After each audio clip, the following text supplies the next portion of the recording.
ਰੱਜੀ रूह ਜਾਂ ਇਹ ਕਹਿ ਲਈਏ ਰੂਹਾਨੀਅਤ ਦਾ ਰੱਜਿਆ ਹੋਇਆ। ਸਾਡੇ ਮਾਨਵ ਜੀਵਨ ਦਾ ਵਾਹਦ ਇੱਕੋ ਇੱਕ ਮਕਸਦ ਹੈ, ਇਸ ਸੰਸਾਰ ਵਿੱਚ ਆਉਣ ਦਾ, ਕਿ ਆਪਣੇ ਆਪ ਦੀ ਤ੍ਰਿਸ਼ਨਾ ਨੂੰ ਮਿਟਾਉਣਾ, ਮੁਕਾਉਣਾ, ਖਤਮ ਕਰ ਦੇਣਾ। ਕਿਸੇ ਵੀ ਤਰ੍ਹਾਂ ਦੀ ਕੋਈ ਤ੍ਰਿਸ਼ਨਾ, ਕੋਈ ਡਰ, ਕੋਈ ਭੈ, ਕੋਈ ਮੰਗ, ਕੋਈ ਇੱਛਾ ਰਵੇ ਹੀ ਨਾ। ਇਸ ਦੀ ਮੈਂ ਆਪਣੇ ਇੱਕ ਜ਼ਿੰਦਗੀ ਦੀ ਅਸਲੀਅਤ ਭਰੀ ਤੁਹਾਡੇ ਨਾਲ ਘਟਨਾ ਸਾਂਝੀ ਕਰਾਂਗਾ ਕਿ ਰੱਜੀ ਰੂਹ ਦਾ ਮੈਨੂੰ ਕਿਸ ਤਰ੍ਹਾਂ ਇੱਕ ਦਿਨ ਮਿਲਾਪ ਹੋਇਆ ਜਾਂ ਅਹਿਸਾਸ ਹੋਇਆ। ਹਰ ਤਰ੍ਹਾਂ ਦੀ ਵਾਰੀ ਇੱਕ ਵਾਰੀ ਅਸੀਂ ਸਮਾਗਮ ਤੇ ਰਾਸ਼ਨ ਵੰਡ ਰਹੇ ਸੀ, ਤਾਂ ਅਸੀਂ ਗੱਡੀ ਵਿੱਚ ਰਾਸ਼ਨ ਰੱਖਿਆ ਤੇ ਅਸੀਂ ਜਾ ਰਹੇ ਸੀ, ਚਲੋ ਵੀ ਗਰੀਬ ਦੀ ਝੌਂਪੜੀਆਂ ਜਿੱਥੇ ਮਿਲਣਗੀਆਂ ਉੱਥੇ ਆਪਾਂ ਰਾਸ਼ਨ ਦੇ ਆਵਾਂਗੇ। ਤੇ ਅਸੀਂ ਰਸਤੇ ਤੇ ਜਾ ਰਹੇ ਤੇ ਸੜਕ ਤੇ ਇੱਕ ਗਰੀਬ ਜੀ ਔਰਤ ਮੈਨੂੰ ਮਿਲੀ। ਮੈਂ ਗੱਡੀ ਰੋਕਣ ਵਾਸਤੇ ਕਿਹਾ ਰੋਕੋ। ਉਸਦੇ ਕੁਛੜ ਇੱਕ ਬੱਚਾ ਵੀ ਚੁੱਕਿਆ ਹੈ, ਪਹਿਰਾਵੇ ਤੋਂ ਲੱਗ ਰਹੀ ਸੀ ਬਹੁਤ ਗਰੀਬ ਹੈ ਜਾਂ ਦਿਹਾੜੀਦਾਰ ਹੋਵੇਗੀ ਸ਼ਾਇਦ। ਤਾਂ ਮੈਂ ਗੱਡੀ ਰੋਕੀ ਔਰ ਆਪ ਉਤਰਿਆ ਤਾਂ ਮੈਂ ਉਹਨੂੰ ਬੱਚੇ ਨੂੰ ਕਿਹਾ, ਮੈਂ ਬੇਟੇ ਇਸ ਨੂੰ ਥੋੜਾ ਜ਼ਿਆਦਾ ਰਾਸ਼ਨ ਦੇ ਦੇ, ਕਿਉਂਕਿ ਬੱਚੇ ਵਾਲੀ ਲੱਗਦੀ ਵਿਚਾਰੀ। ਤਾਂ ਜਿਵੇਂ ਹੀ ਮੈਂ ਔਰ ਨਾਲ ਦਾ ਮੇਰੇ ਸਹਿਯੋਗੀ ਉਹਦੇ ਕੋਲ ਰਾਸ਼ਨ ਲੈ ਕੇ ਗਏ ਤੇ ਉਸਨੇ ਹੱਥ ਜੋੜ ਕੇ ਰਾਸ਼ਨ ਲੈਣ ਤੋਂ ਮਨਾ ਕਰ ਦਿੱਤਾ। ਮੈਂ ਬੜਾ ਹੈਰਾਨ ਹੋਇਆ। ਮੈਂ ਬੱਚੇ ਜ਼ਰੂਰਤ ਨਹੀਂ ਤੈਨੂੰ ਰਾਸ਼ਨ ਦੀ? ਕਹਿੰਦੀ ਜ਼ਰੂਰਤ ਹੈ ਜੀ, ਰਾਸ਼ਨ ਦੀ ਕਿਸ ਨੂੰ ਜ਼ਰੂਰਤ ਨਹੀਂ। ਤੇ ਮੈਂ ਫਿਰ ਬੱਚੇ ਲੈਂਦੇ ਕਿਉਂ ਨਹੀਂ? ਕਹਿੰਦੇ ਨਹੀਂ ਜੀ ਮੈਂ ਇਹ ਰਾਸ਼ਨ ਨਹੀਂ ਲੈਣਾ। ਬੇਟੇ ਇਸ ਰਾਸ਼ਨ ਵਿੱਚ ਕੀ ਭੇਦ ਹੈ? ਕਹਿੰਦੀ ਭੇਦ ਕੋਈ ਨਹੀਂ, ਫਰਕ ਕੋਈ ਨਹੀਂ ਜੀ। ਮੈਂ ਆਪਣੀ ਮਿਹਨਤ ਤੇ, ਮੈਂ ਆਪਣੀ ਕਮਾਈ ਤੇ, ਮੈਂ ਆਪਣੀ ਦਿਹਾੜੀ ਤੇ ਹੀ ਯਕੀਨ ਕਰਦੀ, ਔਰ ਮੈਂ ਦਿਹਾੜੀ ਲਾ ਕੇ ਜੋ ਮੈਨੂੰ ਮਿਲਦਾ ਜਾਂ ਮੇਰਾ ਪਤੀ ਲਾਉਂਦਾ, ਅਸੀਂ ਉਸ ਵਿੱਚ ਹੀ ਗੁਜ਼ਾਰਾ ਕਰਦੇ ਹਾਂ ਔਰ ਖੁਸ਼ ਹਾਂ। ਬੇਟੇ ਮਕਾਨ ਘਰ ਹੈਗਾ? ਕਹਿੰਦੀ ਕੋਈ ਨਹੀਂ ਹੈਗਾ ਜੀ, ਝੌਂਪੜੀ 'ਚ ਰਹਿੰਦੇ ਹਾਂ। ਮੈਂ ਬੇਟੇ ਲੈ ਜਾ ਫਿਰ ਬੱਚੇ ਵਾਸਤੇ ਲੈ ਜਾ। ਕਹਿੰਦੀ ਨਹੀਂ ਜੀ। ਯਕੀਨ ਮੰਨਿਓ ਕਿ ਮੈਨੂੰ ਬਹੁਤ ਹੈਰਾਨਗੀ ਔਰ ਖੁਸ਼ੀ ਵੀ ਹੋਈ ਇਹੋ ਜਿਹੇ ਪਹਿਰਾਵੇ ਵਿੱਚ, ਔਰ ਇਹੋ ਜਿਹੀ ਕੰਡੀਸ਼ਨ ਹੋਵੇ ਜ਼ਿੰਦਗੀ ਦੀ, ਪਰ ਰੂਹ ਵਿੱਚ ਭੁੱਖ ਨਾ ਹੋਵੇ, ਮਨ ਵਿੱਚ ਵਾਸਨਾ ਨਾ ਹੋਵੇ। ਮੈਂ ਉਹਨੂੰ ਨਮਸਕਾਰ ਕੀਤੀ, ਸਤਿ ਸ਼੍ਰੀ ਅਕਾਲ ਬੁਲਾਈ ਦੋਵੇਂ ਹੱਥ ਜੋੜ ਕੇ, ਬੇਟਾ ਖੁਸ਼ ਰਹੋ। ਮੈਨੂੰ ਰੋਕ ਕੇ ਕਹਿਣ ਲੱਗੀ, ਕਹਿੰਦੀ ਤੁਸੀਂ ਪਹਿਰਾਵੇ ਤੋਂ ਲੱਗਦੇ ਹੋ ਕੋਈ ਰੱਬ ਨਾਲ ਜੁੜੇ ਹੋਏ ਹੋ। ਮੈਂ ਨਹੀਂ ਬੜੇ, ਰੱਬ ਨਾਲ ਜੁੜਨਾ ਬਹੁਤ ਹੋ ਗਿਆ। ਕਹਿੰਦੀ ਨਹੀਂ ਚਲੋ ਪਹਿਰਾਵੇ ਤੋਂ ਲੱਗਦੇ ਹੋ, ਤੁਸੀਂ ਆਟਾ ਲੈ ਜਾਓ, ਸਮਾਨ ਲੈ ਜਾਓ, ਬਸ ਇੱਕ ਹੱਥ ਮੇਰੇ ਸਿਰ ਤੇ ਰੱਖ ਜਾਓ। ਮੈਂ ਹੱਥ ਤਾਂ ਰੱਖਿਆ, ਪਰ ਮੈਂ ਜਦੋਂ ਗੱਡੀ 'ਚ ਆ ਕੇ ਬੈਠਾ ਤਾਂ ਮੈਂ ਸੋਚਿਆ ਗਰੀਬ ਇਹ ਸੀ ਜਾਂ ਗਰੀਬ ਮੈਂ ਸੀ। ਮੈਂ ਬੜੇ ਚਾਅ ਨਾਲ ਉਤਰਿਆ ਸੀ ਕਿ ਮੈਂ ਇਸ ਨੂੰ ਆਟਾ ਦੇਵਾਂਗਾ, ਪਰ ਉਸਨੇ ਦੇਖੋ ਮੰਗਿਆ ਕੀ, ਕਿ ਉਸ ਮਾਲਕ ਦਾ ਸਹਾਰਾ, ਉਸ ਮਾਲਕ ਦਾ ਰਾਹ, ਵੱਡਿਆਂ ਦਾ ਆਸ਼ੀਰਵਾਦ ਮਿਲ ਜਾਵੇ ਜੀ। ਮੈਂ ਮਿਹਨਤ ਵਿੱਚ ਹੀ ਬਹੁਤ ਖੁਸ਼ ਹਾਂ। ਮੈਂ ਇੱਥੇ ਨਹੀਂ ਕਹਿਣਾ ਚਾਹੁੰਦਾ ਕਿ ਮੈਂ ਕੋਈ ਸਾਧੂ ਸੰਤ ਹੈ। ਇੱਕ ਵੱਡੇ ਵਡੇਰਿਆਂ ਦਾ ਆਸ਼ੀਰਵਾਦ ਉਸਨੇ ਮੰਗਿਆ। ਮੈਂ ਗੱਡੀ 'ਚ ਆ ਕੇ ਬੈਠ ਗਿਆ ਤੇ ਸੋਚਾਂ ਕਿ ਰੱਜਿਆ ਕੌਣ ਹੈ? ਉਹ ਜਿਹੜਾ ਬੜੇ ਵੱਡੇ ਅਹੁਦੇ ਤੇ ਬੈਠ ਗਿਆ, ਜਿਹਦੇ ਕੋਲੇ ਬਹੁਤ ਗੱਡੀਆਂ ਕਾਰਾਂ ਨੇ, ਬਹੁਤ ਉੱਚਾ ਸੁੱਚਾ ਸਾਧੂ ਸੰਤ ਬਣ ਗਿਆ, ਕਿ ਜਾਂ ਰੱਜਿਆ ਉਹ ਹੈ ਜਿਹਦੇ ਅੰਦਰ ਕੋਈ ਤ੍ਰਿਸ਼ਨਾ ਨਹੀਂ ਬਾਕੀ ਰਹੀ, ਜਿਹਦੇ ਅੰਦਰ ਕੋਈ ਇੱਛਾ ਵੀ ਨਹੀਂ ਬਾਕੀ ਰਹੀ, ਜਿਸ ਦੇ ਅੰਦਰ ਕੋਈ ਭੈ ਵੀ ਬਾਕੀ ਨਹੀਂ ਰਿਹਾ। ਮੈਂ ਆਪਣੀ ਭਗਤੀ ਨਾਲ, ਆਪਣੇ ਆਪ ਨਾਲ ਵਿਚਾਰ ਕਰਾਂ ਕਿ ਮੈਂ ਕਿੱਥੇ ਖੜਦਾ ਇਸ ਲੈਵਲ ਤੇ ਆ ਕੇ। ਇਸ ਔਰਤ ਦੇ, ਇਸ ਨੂੰ ਔਰਤ ਵੀ ਕੀ ਕਹਾਂ, ਤਾਂ ਭਗਤ ਹੀ ਕਹੂੰਗਾ, ਕਿ ਜਿਹੜੀ ਬਿਨਾਂ ਭਗਤੀ ਤੋਂ ਹੀ ਰੱਜੀ ਹੋਈ ਹੈ, ਕਿ ਇਹਦੇ ਸਾਹਮਣੇ ਮੈਂ ਕਿੱਥੇ ਖੜਦਾ ਹਾਂ। ਅੱਜ ਅਸੀਂ ਆਪਣੇ ਸੰਸਾਰ ਜੀਵਨ ਵਿੱਚ ਇਸ ਰਜਵੀਂ ਰੂਹ ਦਾ ਇੱਕ ਅੰਦਾਜ਼ਾ ਲਾ ਕੇ ਦੇਖੀਏ ਕਿ ਕਿੰਨੀਆਂ ਕੁ ਰਜਵੀਆਂ ਰੂਹਾਂ ਸਾਨੂੰ ਰੋਜ਼ ਦਰਸ਼ਨ ਦਿੰਦੀਆਂ ਨੇ। ਅਸੀਂ ਉਹਨਾਂ ਰੂਹਾਂ ਦੇ ਦਰਸ਼ਨ ਕਰਨ ਜਾਂਦੇ ਜਿਹੜੀਆਂ ਕਿ ਬੜੀਆਂ ਬਾਹਰੋਂ ਪਹਿਰਾਵੇ ਤੋਂ ਚਮਕਾ ਰਹੀਆਂ ਹੁੰਦੀਆਂ ਆਪਣੇ ਆਪ ਨੂੰ। ਸਾਧੂ ਸੰਤੀ ਲਿਬਾਸ ਤੋਂ ਕੋਈ ਮੰਤਰੀ ਬਣਿਆ ਹੈ, ਕੋਈ ਸੰਤਰੀ ਬਣਿਆ, ਕੋਈ ਅਹੁਦੇਦਾਰ ਬਣਿਆ ਹੋਇਆ, ਪਰ ਉਹਨਾਂ 'ਚ ਰੱਜ ਤਾਂ ਅੱਜ ਤੱਕ ਨਹੀਂ ਦਿਖਿਆ। ਉਹ ਸਬਰ ਜਿਹੜਾ ਕਿ ਇੱਕ ਈਸ਼ਵਰੀ ਗੁਣ ਹੈ ਸਾਡੇ ਅੰਦਰ ਸਮਾਇਆ, ਸਬਰ, ਉਹ ਸੰਤੋਖ, ਉਹ ਸਹਿਜਤਾ, ਉਹ ਰੱਜ, ਉਹ ਤਾਂ ਕਦੇ ਮੈਨੂੰ ਕਿਸੇ ਦੇ ਵਿੱਚ ਦਿਖਦਾ ਹੈ, ਨਜ਼ਰ ਨਹੀਂ ਆਉਂਦਾ ਮੈਨੂੰ। ਅਸੀਂ ਪ੍ਰਚਾਰਾਂ ਸਮਾਗਮਾਂ 'ਚ ਵੇਖਦੇ ਹਾਂ ਬੜੇ ਬੜੇ ਸਾਧੂ ਸੰਤ ਜਿਨ੍ਹਾਂ ਦੇ ਮਗਰ ਲੱਖਾਂ ਦੁਨੀਆ ਫਿਰਦੀ ਹੈ, ਵਾਹ ਵਾਹ ਕਰਦੀ ਫਿਰਦੀ ਹੈ, ਪਰ ਜਦੋਂ ਕਿਤੇ ਗਹਿਰਾਈ ਨਾਲ ਉਹਨਾਂ ਦੇ ਕੋਲੇ ਬੈਠਣ ਦਾ ਸੁਭਾਗ ਮਿਲਦਾ ਜਾਂ ਵਿਚਾਰ ਵਟਾਂਦਰਾ ਕਰਨ ਦਾ ਮੌਕਾ ਮਿਲਦਾ, ਕੀ ਨਜ਼ਰ ਆਉਂਦਾ? ਨਹੀਂ, ਅਜੇ ਵੀ ਭੁੱਖ ਬਾਕੀ ਹੈ, ਰੱਜ ਨਹੀਂ ਆਇਆ। ਤੇ ਜਿੰਨਾ ਚਿਰ ਰੱਜ ਹੀ ਨਹੀਂ ਆਇਆ ਉਹਨਾਂ ਚਿਰ ਇਬਾਦਤ ਦਾ ਤਾਂ ਕੋਈ ਫਿਰ ਆਨੰਦ ਨਹੀਂ ਨਾ ਆ ਸਕਦਾ। ਉਹਨਾਂ ਚਿਰ ਉਸ ਮਾਲਕ ਦਾ ਸੁਭਾਗ ਜਾਂ ਮਾਲਕ ਦਾ ਰਾਹ ਤਾਂ ਨਹੀਂ ਮਿਲ ਸਕਦਾ ਜਿੰਨਾ ਚਿਰ ਅੰਦਰ ਰੱਜ ਹੀ ਨਹੀਂ ਆਇਆ। ਪੇਟ ਦੀ ਭੁੱਖ ਤਾਂ ਰੋਟੀ ਮਾਰ ਦੇਵੇਗੀ, ਪਰ ਰੂਹਾਨੀਅਤ ਦਾ ਰੱਜ ਇਹ ਤਾਂ ਪਤਾ ਨਹੀਂ ਕਿੰਨੀ ਦੌੜ ਲੱਗੀ ਹੋਈ ਆ। ਹਰ ਇੱਕ ਆਪਣੇ ਅਹੁਦੇ ਦਾ ਦੁਰਉਪਯੋਗ ਕਰ ਰਿਹਾ ਕਿਉਂਕਿ ਰੱਜ ਨਹੀਂ ਆਇਆ। ਛੋਟੇ ਜਿਹੇ ਦਿਹਾੜੀਦਾਰ ਤੋਂ ਲਾਗੇ ਪ੍ਰਧਾਨ ਮੰਤਰੀ ਤੱਕ, ਜਿਨ੍ਹਾਂ ਵਿੱਚ ਹਰ ਇੱਕ ਬੰਦਾ ਸਰਕਾਰੀ ਅਹੁਦਿਆਂ ਤੇ ਬੈਠੇ ਨੇ,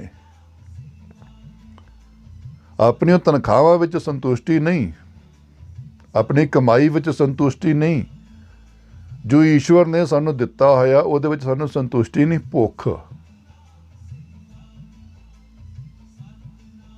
ਇਸ ਕਦਰ ਅਸੀਂ ਅੰਦਰੋਂ ਭੁੱਖੇ ਹਾਂ। ਤੇ ਜਿਹੜਾ ਅਜੇ ਅੰਦਰੋਂ ਭੁੱਖਾ ਹੀ ਹੈ ਉਹਨੂੰ ਅਸੀਂ ਇਹ ਨਹੀਂ ਕਹਿ ਸਕਦੇ ਕਿ ਇਹਦੇ ਵਿੱਚ ਰੱਬ ਦਾ ਵਾਸ ਹੈ ਜਾਂ ਇਬਾਦਤ ਦਾ ਵਾਸ ਹੈ, ਕਿਉਂਕਿ ਉਸ ਈਸ਼ਵਰ ਦਾ ਵਾਸ, ਉਸ ਇਬਾਦਤ ਦਾ ਵਾਸ, ਰੰਗ, ਉਸ ਸਿਮਰਨ ਦਾ ਰੰਗ ਕੀ ਹੈ? ਜਿਵੇਂ ਜਿਵੇਂ ਉਹ ਰੰਗ ਅੰਦਰ ਵਸੇਗਾ, ਜਿਵੇਂ ਜਿਵੇਂ ਇਬਾਦਤ ਦੀ ਵਾਸ, ਇਬਾਦਤ ਦਾ ਠਿਕਾਣਾ ਅੰਦਰ ਹੋਵੇਗਾ, ਇਹ ਭੁੱਖ ਨਸਣੀ ਸ਼ੁਰੂ ਹੋ ਜਾਏਗੀ। ਸਿਮਰਨ ਦਾ ਬੂਟਾ ਅਸੀਂ ਮਨ ਵਿੱਚ ਲਾਉਣੇ ਆ, ਭਗਤੀ ਦਾ ਬੂਟਾ ਅਸੀਂ ਮਨ ਵਿੱਚ ਲਾਉਣੇ ਆ, ਇਹਨੂੰ ਫੁੱਲ ਪੱਤੀਆਂ ਆਉਣੀਆਂ ਜ਼ਰੂਰੀ ਨੇ। ਇਸ ਭਗਤੀ ਦੇ ਫਲ ਬੂਟੇ ਨੂੰ ਫੁੱਲ ਪੱਤੀਆਂ ਕਿਹੜੀਆਂ ਲੱਗਣੀਆਂ ਨੇ? ਸਬਰ ਦੀਆਂ, ਸੰਤੋਖ ਦੀਆਂ, ਸਹਿਜਤਾ ਦੀਆਂ, ਫਿਰ ਆਨੰਦ ਅੰਮ੍ਰਿਤ ਦਰਸ਼ ਤਾਂ ਫਲ ਦੇ ਵਿੱਚ ਆ ਜਾਂਦੇ ਨੇ। ਅਸੀਂ ਅਜੇ ਫੁੱਲ ਪੱਤੀਆਂ ਤੋਂ ਹੀ ਵਾਂਝੇ ਰਹਿ ਗਏ।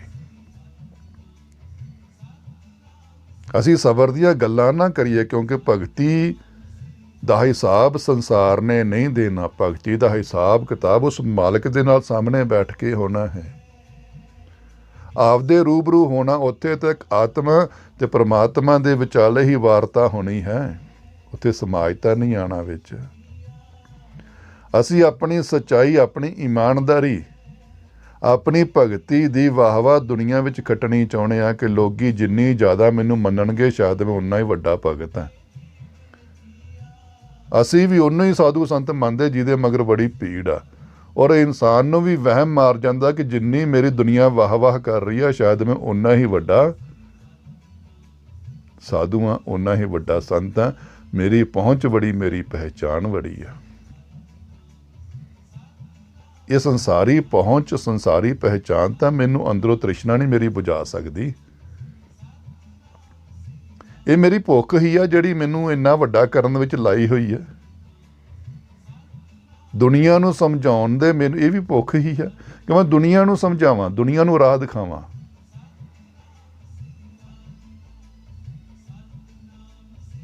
ਮਹਾਰਾਜ ਜੀ ਕਹਿੰਦੇ ਨੇ 9 ਖੰਡਾਂ, 9 ਖੰਡ ਵਿੱਚ ਜਾਣੀਏ ਨਾਲ ਚਲੇ ਸਭ। ਤੇਰੀ ਅੱਜ ਤਾਂ ਅਸੀਂ 9 ਸ਼ਹਿਰਾਂ ਦੀ ਗੱਲ ਕਰ ਲਾਂਗੇ ਜਾਂ 9 ਦੇਸ਼ਾਂ ਦੀ ਗੱਲ ਕਰ ਲਾਂਗੇ ਜ਼ਿਆਦਾ ਤੋਂ ਜ਼ਿਆਦਾ। ਅਸੀਂ ਕਿ ਮੇਰੀ 9 ਦੇਸ਼ਾਂ ਤੱਕ ਪਹਿਚਾਣ ਆ ਜੀ, 9 ਪਿੰਡਾਂ ਤੱਕ ਪਹਿਚਾਣ ਆ, 9 ਸ਼ਹਿਰਾਂ ਤੱਕ ਪਹਿਚਾਣ ਆ, 9 ਸਟੇਟਾਂ ਤੱਕ ਪਹਿਚਾਣ ਆ ਮੇਰੀ। ਪਰ ਮਹਾਰਾਜ ਇਹ ਤੋਂ ਵੱਡੀ ਕਹਿੰਦੇ 9 ਖੰਡਾਂ 'ਚ ਵੀ ਤੂੰ ਜਾਣ ਲੈ, ਨਾਲ ਚਲੇ ਸਭ ਕੋਏ। ਪਰ ਕਹਿੰਦੇ ਉਸ ਮਾਲਕ ਦੀ ਰਜ਼ਾ ਤੋਂ ਬਿਨਾਂ, ਉਸ ਮਾਲਕ ਦੇ ਦੀਦਾਰ ਤੋਂ ਬਿਨਾਂ, ਉਸ ਮਾਲਕ ਦੀ ਦਰਸ਼ ਤੋਂ ਬਿਨਾਂ तेरे पल्ले कुछ भी नहीं। तो यही असी अपने आप नाल भगती की सिखाउंदी, आप दे रूबरू,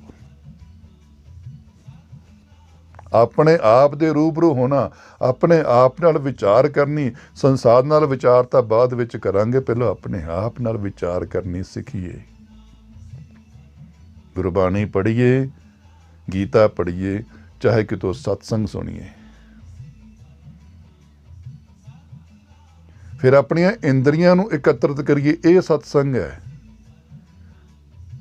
अपने मन विचों भीड़ कढ़िए, अपनियां 10 इंद्रियां नूं इकट्ठे करके फिर विचार करिए।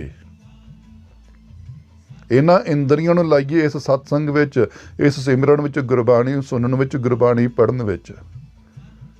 अपनी विचार करिए किहड़ी अपनी कमियां दी, अपने घाटियां दी, अपनी दूरी दी। मेरी अजे तक मालक नाल किन्नी दूरी है, ये दूरी क्यों नहीं मिट रही? इहदे सवाल जवाब असीं गुरबाणी तो, गुरु तो पुछिए,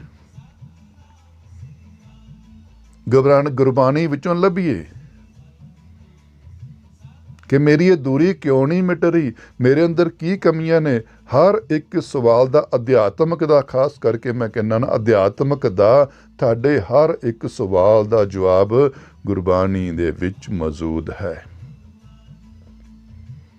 जिन्ना मर्जी वड्डे तो वड्डा सवाल पैदा कर लो, निराकार तक सवाल पैदा कर लो, आकार तो लग के, मत दा, बुद्ध दा, सुरत दा, मन दा, स्वर्ग दा, नरक दा, जन्म मरण दा, पाउण दा, खेडन दा, आनंद दा, अमृत दा। हर एक सवाल का जवाब इस गुरबाणी दे विच मौजूद है। बशर्ते सवाल तो असीं पैदा करिए। सवाल उदों ही पैदा होणगे जदों असीं अपनी भुख ते नज़र मारांगे, तृष्णा ते। ये महाराज मेरे अंदरली भुख क्यों नहीं मिट रही? पर मैं तो भुख मिटाउण वाल तुरदा ही नहीं, मैं तो भुख वधाउण वाल तुरिया होया। जदों भी मैं गुरबाणी दे पाठ करदा, 2 पाठ करके फिर भुख लाउण दी ही मंग करदा।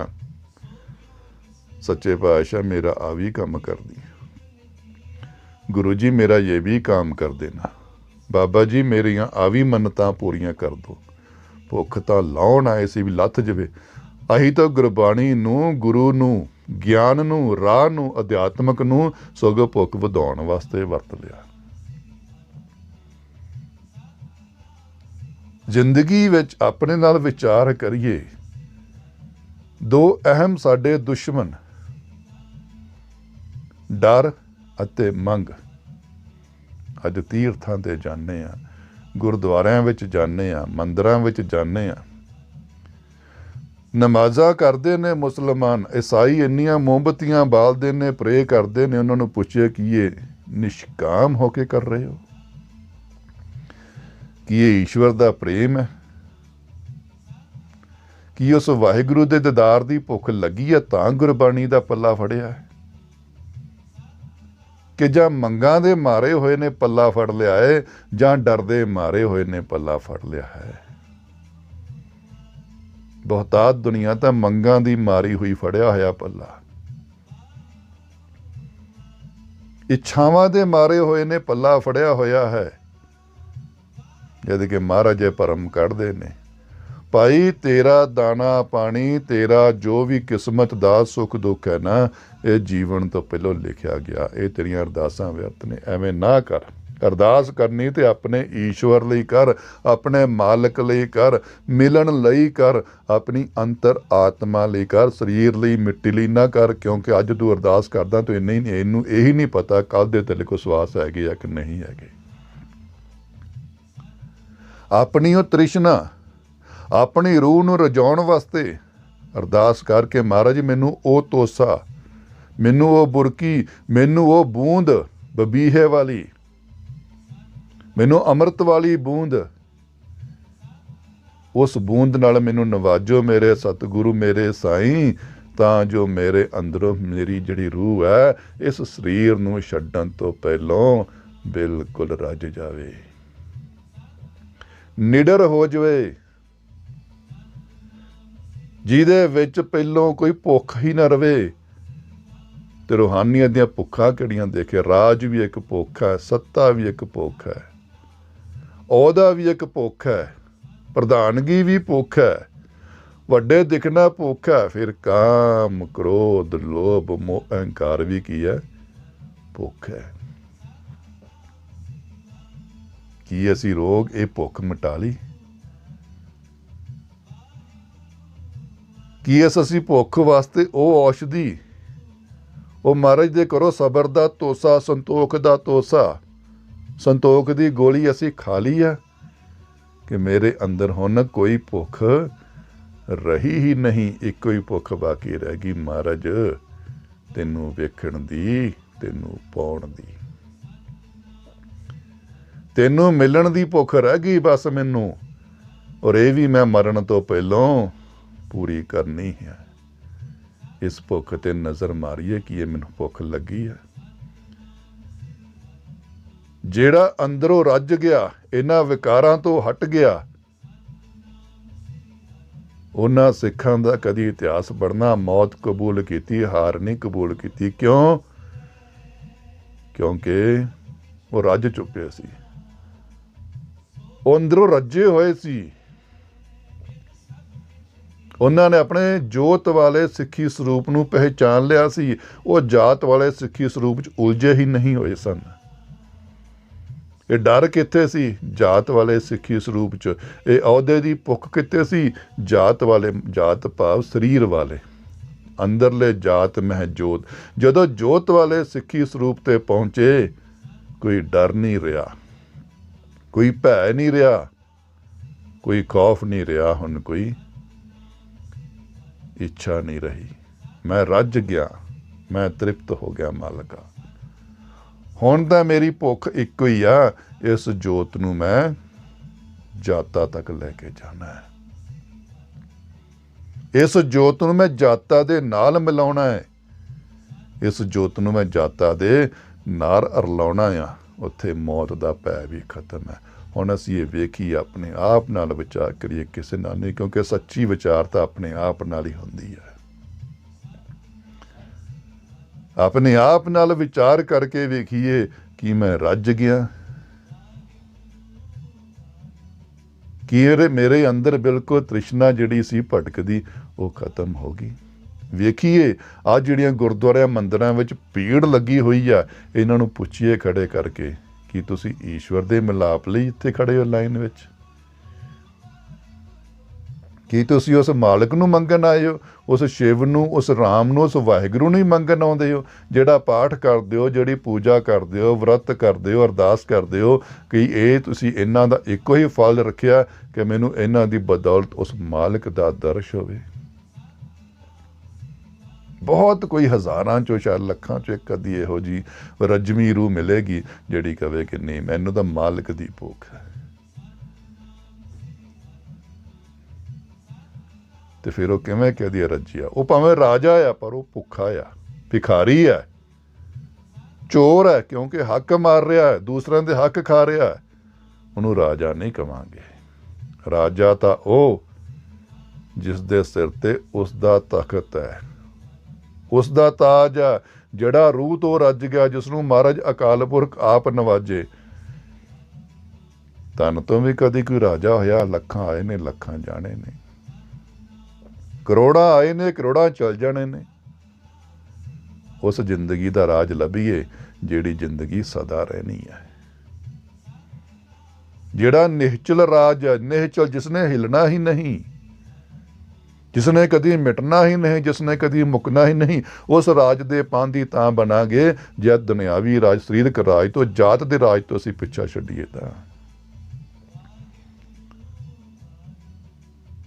ਅਸੀਂ ਤਾਂ ਜਾਤ ਦੇ ਰੰਗਾਂ 'ਚ ਉਲਝੇ ਹੋਏ ਹਾਂ। ਅੱਜ ਅਸੀਂ ਗੁਰਦੁਆਰਿਆਂ ਸਾਹਿਬ ਵਿੱਚ ਨਿਗਾਹ ਮਾਰੀਏ, ਪ੍ਰਧਾਨਗੀ ਦੀ ਲੜਾਈਆਂ ਹੋ ਰਹੀਆਂ। ਕੀ ਉਹ ਜੋਤ ਵਾਲੇ ਸਿੱਖ ਨੇ? ਜਿਹੜਾ ਜੋਤ ਵਾਲਾ ਸਿੱਖ ਹੋਵੇਗਾ ਉਹ ਪ੍ਰਧਾਨਗੀਆਂ ਲਈ ਲੜੇਗਾ ਹੀ ਨਹੀਂ, ਉਹ ਇਸ ਭੀੜਾਂ ਵਿੱਚ ਆਵੇਗਾ ਹੀ ਨਹੀਂ, ਉਹ ਪਿੱਛੇ ਲੁਕੋ ਜਾਏਗਾ ਆਪਦੇ ਆਪ ਨੂੰ। ਉਹ ਪ੍ਰਧਾਨਗੀਆਂ ਨੂੰ ਠੋਕਰ ਮਾਰ ਜਾਏਗਾ। ਉਹਨੂੰ ਗੁਰੂ ਨਾਲ ਪਿਆਰ ਹੈ, ਉਹਨੂੰ ਗੁਰਬਾਣੀ ਨਾਲ ਪਿਆਰ ਹੈ, ਉਹਨੂੰ ਹਰੀ ਦੇ ਮੰਦਰ ਨਾਲ ਪਿਆਰ ਹੈ, ਜਿੱਥੇ ਹਰੀ ਦਾ ਵਾਸ ਹੈ। ਅਸੀਂ ਇਹ ਸਾਰੇ ਮੰਦਰ ਲਈ ਪ੍ਰਧਾਨੀਆਂ ਲਈ ਲੜਦੇ ਪਏ ਹਾਂ। ਤੇ ਜਿਹੜਾ ਜੋਤ ਵਾਲਾ ਸਿੱਖ ਵੇ ਕਹੇਗਾ ਮੈਂ ਤਾਂ ਸੇਵਾਦਾਰ ਬਣਨਾ ਹੈ, ਉਸ ਸਤਿਗੁਰ ਦੀ ਕਾਰ ਸੇਵਾ ਮੰਗਦਾ ਹੈ। ਕਾਰ ਕਿਸ ਨੂੰ ਕਹਿੰਦੇ ਨੇ? ਅਸੀਂ ਗੱਡੀਆਂ ਤੇ ਲਿਖਾਈ ਫਿਰਦੇ ਨਾ ਕਾਰ ਸੇਵਾ। ਕਾਰ ਸੇਵਾ ਐਡੀ ਸੌਖੀ ਨਹੀਂ ਗੀ। ਇਹਨੂੰ ਪੜ੍ਹ ਕੇ ਵੇਖੀਏ। ਕਾਰ ਇੱਕ ਓਮਕਾਰ, ਉਸ ਕਾਰ ਕਿਸ ਨੂੰ ਕਹਿੰਦੇ ਨੇ? ਉਸ ਦਾਤੇ ਦਾ ਹੁਕਮ, ਉਸ ਦਾਤੇ ਦੀ ਆਵਾਜ਼, ਉਸ ਮਾਲਕ ਦੀ ਰਜ਼ਾ। ਕਾਰ ਸੇਵਾ। ਅਸੀਂ ਤਾਂ ਮਨ ਮਰਜ਼ੀ ਦੀਆਂ ਸੇਵਾ ਕਰਦੇ, ਉਸ ਦੇ ਹੁਕਮ ਦੀ ਸੇਵਾ ਕੀਤੀ ਹੈ।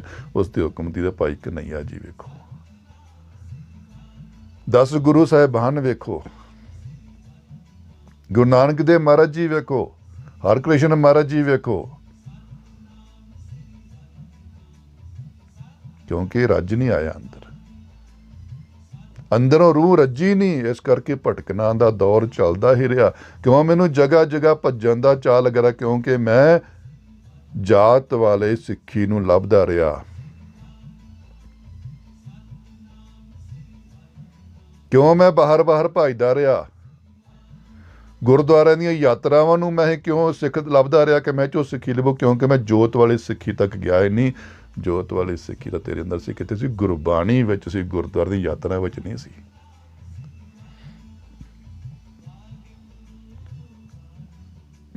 ਗੁਰਦੁਆਰੇ ਘੁੰਮਣ ਦੇ ਵਿੱਚ ਨਹੀਂ ਉਹ ਸਿੱਖੀ ਸੀ, ਉਹ ਗੁਰਬਾਣੀ ਦੇ ਵਿੱਚ ਸਿੱਖੀ ਸੀ। ਮੈਂ ਗੁਰਬਾਣੀ ਪੜ੍ਹਨੀ ਮੁੱਖ ਰੱਖੀ, ਸੁਣਨੀ ਮੁੱਖ ਰੱਖੀ ਤੇ ਸਮਝਾਉਣੀ ਮੁੱਖ ਰੱਖੀ ਕਿ ਮੈਂ ਤਾਂ ਪੜ੍ਹ ਕੇ ਸੁਣ ਕੇ ਸਮਝਾਉਣੀ ਹੈ। ਮੈਂ ਨਹੀਂ ਸੋਚਿਆ ਕਿ ਪੜ੍ਹ ਕੇ ਸੁਣ ਕੇ ਮੈਂ ਸਮਝਣੀ ਹੈ, ਆਪਣੇ ਆਪ ਨੂੰ ਸਮਝਾਉਣੀ। ਕਿਉਂਕਿ ਸਭ ਤੋਂ ਔਖਾ ਪਦ, ਔਖੀ ਅਵਸਥਾ ਹੈ, ਔਖੀ ਸਟੇਜ ਹੈ ਕਿਹਨੂੰ? ਆਪਣੇ ਆਪ ਨੂੰ ਸਮਝਾਉਣਾ। ਦੁਨੀਆ ਨੂੰ ਸਮਝਾਉਣਾ ਬਹੁਤ ਸੌਖਾ ਹੈ, ਦੁਨੀਆ ਨੂੰ ਰਾਹ ਦਿਖਾਉਣਾ ਸਮਝਾਉਣਾ ਬਹੁਤ ਸੌਖਾ। ਆਪਣੇ ਆਪ ਨੂੰ ਰਾਹ ਸਮਝਾਉਣਾ ਦਿਖਾਉਣਾ ਬਹੁਤ ਔਖਾ, ਔਰ ਆਪਣੇ ਆਪ ਨੂੰ ਉਸ ਰਾਹ 'ਤੇ ਚਲਾ ਕੇ ਰੱਖਣਾ ਅਤ ਔਖਾ ਹੈ। ਇਸ ਨੂੰ ਕਿਹਾ ਜਾਂਦਾ ਗਲੀ ਅਤ ਪੀੜੀ। ਕਿਉਂਕਿ ਮੈਂ ਆਪਣੇ ਆਪ ਨੂੰ ਨਹੀਂ ਸਿਖਾਉਣਾ ਚਾਹੁੰਦਾ, ਮੈਂ ਆਪ ਨਹੀਂ ਉਸ ਰਾਹ 'ਤੇ ਚੱਲਣਾ ਚਾਹੁੰਦਾ। ਮੈਂ ਤਾਂ ਸਿਰਫ ਚਲਾਉਣ ਵਾਸਤੇ ਆਇਆ, ਕਿਉਂਕਿ ਮੈਂ ਸਿਆਣਾ ਬਹੁਤ ਹਾਂ, ਮੈਂ ਸੂਝਵਾਨ ਬੜਾ, ਮੈਂ ਗਿਆਨੀ ਬੜਾ ਉੱਚੇ ਦਰਜੇ ਦਾ, ਮੈਂ ਭਾਈ ਸਾਹਿਬ ਬੜਾ ਬੁਲਾਰਾ ਬੜਾ ਅੱਛਾ ਹੈ। ਲੋਕ ਮੈਨੂੰ ਸੁਣਦੇ ਜੋ, ਇਸ ਕਰਕੇ ਮੈਨੂੰ ਬੜੇ ਖੰਭ ਲੱਗ ਗਏ ਕਿ ਮੈਂ ਬੜਾ ਵੱਡਾ ਹੋ ਗਿਆ। ਪਰ ਅੰਦਰ ਕਦੀ ਝਾਤੀ ਤਾਂ ਮਾਰ ਕੇ ਵੇਖੀ ਆਪਣੀ ਅੰਤਰਾਤਮਾ ਦੇ ਅੰਦਰ ਹੀ ਨਿਗਾਹ ਨਾਲ,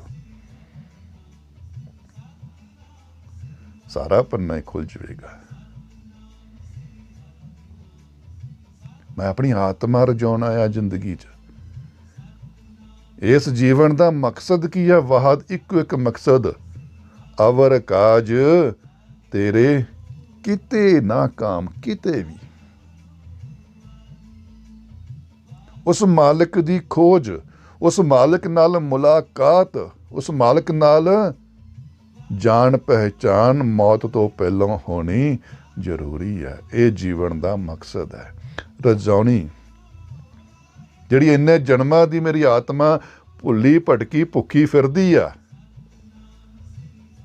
ਕਿਉਂਕਿ ਰੱਜਦੀ ਨਹੀਂ ਪਈ, ਇਸ ਕਰਕੇ ਇਸ ਨੂੰ ਬਾਰ-ਬਾਰ ਜਨਮ ਦਾ ਮੌਕਾ ਹੀ ਦਿੰਦਾ ਪਿਆ ਰੱਬ। ਲੈ ਤੈਨੂੰ ਮੌਕਾ ਦਿੱਤਾ, ਸ਼ਾਇਦ ਐਤਕੀ ਰੱਜ ਜਿਵੇਂ। ਫਿਰ ਮਾਨਵ ਜੂਨ ਮਿਲਦੀ ਆ, ਸ਼ਾਇਦ ਰੱਜ ਜਿਵੇਂ। ਜਿੰਨਾ ਚਿਰ ਰੱਜਦੀ ਨਹੀਂ ਉਹਨਾਂ ਚਿਰ ਭਟਕਣਾ। ਇਹਨੂੰ ਰਜਾਉਣਾ ਸਾਡੀ ਜ਼ਿੰਦਗੀ ਦਾ ਇੱਕੋ ਇੱਕ ਮਕਸਦ ਹੈ। ਵੇਖੀਏ ਇਹ ਜਿਹੜੀਆਂ ਗੁਰਦੁਆਰਿਆਂ ਮੰਦਿਰਾਂ ਦੀਆਂ ਭੀੜਾਂ ਨੇ, ਕਿ ਈਸ਼ਵਰ ਦੀ ਖੁਸ਼ੀ ਲਈ ਆ। ਸਾਧੂ ਸੰਤਾਂ ਦੀ ਜਿਹੜੀ ਸੰਗਤ ਕਰਦੇ ਪਏ, ਇੰਨੀ ਭੀੜ ਲੱਗੀ ਪਈ ਆ, ਹਜ਼ਾਰਾਂ ਬਹਿ ਕੇ ਲੋਕੀ ਸੁਣਦੇ ਨੇ। ਉਹ ਆਪਣੇ ਅੰਦਰ ਵਿਚਾਰ ਕਰਨ ਕਿ ਮੈਨੂੰ ਸੱਚਮੁੱਚ ਹੀ ਉਸ ਈਸ਼ਵਰ ਦੀ ਚਾਹ ਲੱਗੀ ਹੈ, ਤਾਂ ਮੈਂ ਸਾਧੂ ਸੰਤ ਦੀ ਸ਼ਰਨ 'ਚ ਆਇਆ, ਕਿਸੇ ਦੀ, ਤਾਂ ਮੈਂ ਗੁਰਬਾਣੀ ਦੀ ਸ਼ਰਨ ਵਿੱਚ ਆਇਆ, ਤਾਂ ਮੈਂ ਕਿਸੇ ਗੁਰਦੁਆਰੇ ਮੰਦਿਰ ਦੀ ਸ਼ਰਨ ਵਿੱਚ ਆਇਆ ਕਿ ਮੈਨੂੰ ਈਸ਼ਵਰ ਦੀ ਚਾਹ ਲੱਗੀ ਆ। ਬਹੁਤਾਤ ਸੰਗਤ ਅਸੀਂ ਵਿਖਾਵੇ ਦੀ ਕਰਦੇ, ਇੱਛਾ ਦੀ ਕਰਦੇ, ਮੰਗਾਂ ਦੀ ਕਰਦੇ ਹਾਂ। ਉਹੀ ਗੱਲ ਹੈ, ਲੋਕੀ ਕੀ ਕਹਿਣਗੇ ਜੀ। ਇਹ ਗੁਰਦੁਆਰੇ ਨਹੀਂ ਜਾਂਦਾ ਗੁਰਸਿੱਖ ਹੋ ਕੇ, ਲੋਕੀ ਕੀ ਕਹਿਣਗੇ ਹਿੰਦੂ ਹੋ ਕੇ ਮੰਦਿਰ ਨਹੀਂ ਜਾਂਦਾ, ਲੋਕੀ ਕੀ ਕਹਿਣਗੇ ਲੈ ਸਤਸੰਗ ਨਹੀਂ ਜਾਂਦਾ ਹੈ। ਸਾਨੂੰ ਆਪਣਾ ਡਰ ਨਹੀਂ। ਉਹਨਾਂ ਚਿਰ ਸਾਡੇ ਅੰਦਰ ਸਾਡਾ ਸੁਧਾਰ ਹੋਣਾ ਬਹੁਤ ਮੁਸ਼ਕਿਲ ਹੈ ਜਿੰਨਾ ਚਿਰ ਅਸੀਂ ਆਪਣੇ ਆਪ ਨੂੰ ਆਪਣਾ ਡਰ ਨਹੀਂ ਪਾਉਂਦੇ। ਅਸੀਂ ਗੁਰੂ ਦਾ ਡਰ ਪਾਉਣੇ ਆ, ਪਰ ਕਿਸ ਤਰ੍ਹਾਂ ਵੀ ਉਹ ਗੁਰੂ ਤਾਂ ਉਸ ਕਮਰੇ ਵਿੱਚ ਆ, ਉਸ ਕਮਰੇ ਵਿੱਚ ਗ੍ਰੰਥ ਗੁਰੂ ਹੋ ਸਕਦਾ, ਗੁਰਬਾਣੀ ਦਾ ਤੁਹਾਡੇ ਹਮੇਸ਼ਾ ਹੀ ਨਾਲ ਹੈ, ਉਹ ਤਾਂ ਹਰ ਜਗ੍ਹਾ ਹੈ। ਤੁਸੀਂ ਹੀ ਦੂਰ ਕੱਢਿਆ ਉਸ ਨੂੰ, ਮਨ ਚੋਂ ਕੱਢਿਆ ਕਿੰਨੇ?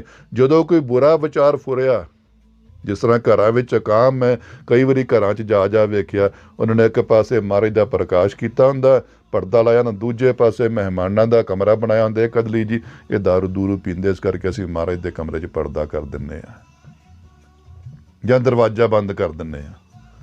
ਇਸ ਕਰਕੇ ਕੋਈ ਖਾਣ ਪੀਣ ਵਾਲੇ ਸਾਡੇ ਯਾਰ ਮਿੱਤਰ ਆਉਂਦੇ ਆ ਨਾ ਜੀ, ਕੋਈ ਪਰਿਵਾਰ ਆਉਂਦੇ ਆ, ਅਤੇ ਅਸੀਂ ਇਸ ਕਰਕੇ ਵੀ ਇੱਥੇ ਅਸੀਂ ਪਾਸੇ ਚੋਰੀ ਓਲੇ ਕਰਕੇ ਖਾਣੇ ਪੀਣੇ, ਅਸੀਂ ਮਹਾਰਾਜ ਦਾ ਸਤਿਕਾਰ ਕਰਦੇ ਹਾਂ। ਕਿਸੇ ਨੇ ਕਮਰੇ 'ਚ ਪੂਜਾ ਵਾਲਾ ਕਮਰਾ ਬਣਾਇਆ ਹੁੰਦਾ ਘਰ ਵਿੱਚ, ਉਹ ਵੀ ਐਵੇਂ ਕਰੇਗਾ, ਪਰਦਾ ਕਰ ਦੇਗਾ। ਨਹੀਂ, ਅਸੀਂ ਸਤਿਕਾਰ ਕਰਦੇ ਨਾ ਦੇਵੀ ਦੇਵਤਿਆਂ ਦਾ, ਆਪਣੇ ਈਸ਼ ਦਾ, ਆਪਣੇ ਰੱਬ ਦਾ, ਆਪਣੇ ਗੁਰੂ ਦੀ ਕਿਸੇ ਨੇ ਫੋਟੋ ਲਾਈ ਹੁੰਦੀ, ਨਹੀਂ ਅਸੀਂ ਇਹਨਾਂ ਦਾ ਸਤਿਕਾਰ ਕਰਦੇ। ਇਹ ਕਿਹੜਾ ਸਤਿਕਾਰ ਹੈ? ਗ੍ਰੰਥ ਉਸ ਕਮਰੇ 'ਚ ਹੋ ਸਕਦਾ, ਤਸਵੀਰ ਉਸ ਕਮਰੇ 'ਚ ਹੋ ਸਕਦੀ, ਦੇਵੀ ਦੇਵਤੇ ਦੀ ਮੂਰਤੀ ਉਸ ਕਮਰੇ 'ਚ ਹੋ ਸਕਦੀ, ਪਰ ਗੁਰਬਾਣੀ, ਉਸ ਗੁਰੂ ਦੀ ਸਿੱਖਿਆ, ਉਸ ਦੇਵੀ ਦੇਵ ਦਾ ਸਤਿਕਾਰ ਤਾਂ ਤੁਹਾਡੇ ਅੰਦਰ ਹੈ। ਅਤੇ ਤੁਸੀਂ ਉਹ ਅੰਦਰ ਲੈ ਕੇ ਜਿੱਥੇ ਬਹਿ ਰਹੇ ਹੋ, ਦਾਰੂ ਪੀ ਰਹੇ ਹੋ, ਤਾਂ ਫਿਰ ਉੱਥੇ ਮਾਲਕ ਤਾਂ ਉੱਥੇ ਵੀ ਵਿਰਾਜਮਾਨ ਹੈ। ਉਹ ਭੇਦਭਾਵ ਕਿੰਨੇ ਸ਼ੁਰੂ ਕੀਤੇ? ਅਸੀਂ। ਕਿੱਥੋਂ? ਮਨ ਮਤ ਤੋਂ, ਗੁਰੂ ਮਤ ਤੋਂ ਨਹੀਂ, ਮਨ ਮਤ ਤੋਂ। ਕਿਉਂ? ਕਿਉਂਕਿ ਮੈਂ ਗ੍ਰੰਥ ਗੁਰੂ ਬਣਾ ਕੇ ਇੱਕ ਕਮਰੇ 'ਚ ਰੱਖਣਾ ਸਿੱਖਣਾ ਸ਼ੁਰੂ ਕਰ, ਮੈਨੂੰ ਸਿਖਾਇਆ ਹੀ ਇਹ ਗਿਆ। ਗੁਰਬਾਣੀ ਦਾ ਲੜ ਫੜੀਏ, ਗੁਰਬਾਣੀ ਹਰ ਵਕਤ ਸਿਮਰੀਏ, ਗੁਰਬਾਣੀ ਜਪਣੀ ਹੈ। ਜਪ ਕਰਮ ਦੇ ਜ਼ਰੀਏ, ਕਰਮ ਦੇ ਜ਼ਰੀਏ ਜਪਣੀ ਹੈ ਗੁਰਬਾਣੀ। ਹਰ ਵਕਤ ਮੇਰੇ ਕਰਮ ਵਿੱਚ ਹੋਵੇ, ਨਾ ਮੈਨੂੰ ਚੋਰੀ ਦੀ ਹਿੰਮਤ ਆਵੇ, ਨਾ ਹੇਰਾ ਫੇਰੀ ਦੀ ਆਵੇ, ਨਾ ਮੈਨੂੰ ਆਪਣੇ ਹੱਕ ਤੋਂ ਜ਼ਿਆਦਾ ਲੈਣ ਦੀ ਹਿੰਮਤ ਆਵੇ, ਨਾ ਨਿੰਦਾ ਦੀ, ਨਾ ਚੁਗਲੀ ਦੀ, ਨਾ ਬੁਰਾਈ ਦੀ, ਨਾ ਈਰਖਾ ਦੀ, ਨਾ ਨਫ਼ਰਤ ਦੀ, ਨਾ ਕ੍ਰੋਧ ਦੀ, ਨਾ ਲਾਲਚ ਦੀ, ਨਾ ਕਾਮ ਦੀ, ਨਾ ਅਹੰਕਾਰ ਦੀ। ਜਦੋਂ ਇਹ ਮੇਰਾ ਨਿਤਨੇਮ ਬਣ ਗਿਆ, ਸੋਚ ਵੀ ਮੇਰੀ ਖਤਮ ਹੋ ਗਈ ਨਾ ਵਿਕਾਰਾਂ ਦੀ, ਮੈਂ ਗੁਰਬਾਣੀ ਜਪਣ ਲੱਗ ਪਿਆ ਹਾਂ। ਇਹ ਤਾਂ ਕਰਕੇ ਮੇਰੇ ਅੰਦਰ ਇਹ ਚੀਜ਼ਾਂ ਆ ਰਹੀਆਂ ਨੇ। ਮੈਂ ਗੁਰਬਾਣੀ ਜਪਦਾ ਹਾਂ ਹਰ ਘੜੀ, ਮੈਂ ਉਸ ਈਸ਼ਵਰ ਨੂੰ ਜਪਦਾ ਹਾਂ ਹਰ ਘੜੀ, ਮੈਂ ਆਪਣੇ ਗੁਰੂ ਨੂੰ ਹਮੇਸ਼ਾ ਆਪਣੇ ਨਾਲ ਰੱਖਦਾ ਹਾਂ ਹਰ ਘੜੀ। ਇਸ ਕਰਕੇ ਇਹਨਾਂ ਚੀਜ਼ਾਂ ਨਾਲ ਮੇਰਾ ਧਿਆਨ ਨਹੀਂ ਜਾਂਦਾ, ਮੇਰੀ ਹਿੰਮਤ ਹੀ ਨਹੀਂ ਪੈਂਦੀ ਕਿ ਮੈਂ ਕਰ ਜਾਵਾਂ। ਮੈਂ ਹਿੰਮਤ ਕਿਉਂ ਕਰੀ ਬੈਠਾ ਪਰਾਏ ਹੱਕ ਖਾਣ ਦੀ, ਗੁਰੂ ਦੀ ਹਜ਼ੂਰੀ 'ਚ ਹੀ ਲੜਨ ਦੀ, ਉੱਥੇ ਹੀ ਗਾਲੀ ਗਲੋਚਾਂ ਕਰਨ ਦੀ, ਕਿਉਂਕਿ ਮੈਂ ਗੁਰੂ ਨੂੰ ਆਪਦੇ ਲਾਗੇ ਕੀਤਾ ਹੀ ਨਹੀਂ। ਮੈਂ ਗੁਰੂ ਦੇ ਕੋਲੇ ਹੋ ਕੇ ਬਹਿਣਾ ਸਿੱਖਿਆ ਕਿ ਮੈਂ ਗੁਰੂ ਦੇ ਕੋਲੇ ਬਹਿਣਾ ਆ, ਪਰ ਮੈਂ ਇਹ ਨਹੀਂ ਸਿੱਖਿਆ ਕਿ ਮੈਂ ਗੁਰੂ ਦੇ ਕੋਲੇ ਹੋਣਾ ਆ।